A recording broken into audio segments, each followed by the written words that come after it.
Hi, I'm Jacqui from Abberton Rural Training. This is our stay-at-home, grow your own project. Today I'm going to be planting peas. I've got an old pot here that's previously been used. I've given it a good wash out, and in the bottom I put some broken pot known as crock. You can also use lumps of polystyrene, old bricks, anything just to raise the soil up from the ground. This helps improve drainage and stops the roots from rotting. So the first thing I'm going to do is pop in some compost on a good dose. This is their food for the next 6 months. I want to take this up to within a couple of inches of the top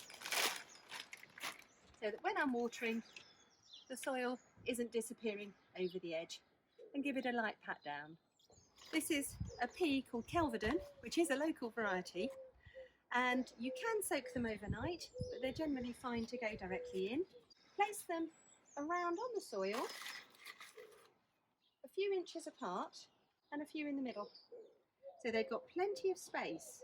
They're big enough seeds to be able to make sure they're separated. So once I've got them positioned where I want to, I'm just going to use a finger and plop them in. So about 2/3 of a finger will do. So they're fairly deeply planted and they're nicely spread out. So a bit of water from side to side, good water in. If you do see them, that some of them actually aren't as deep as you thought, just re-plop them back in. Keep them watered regularly.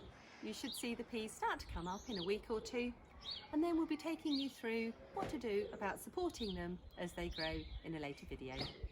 Thank you for watching, happy planting, and we hope to see you again soon.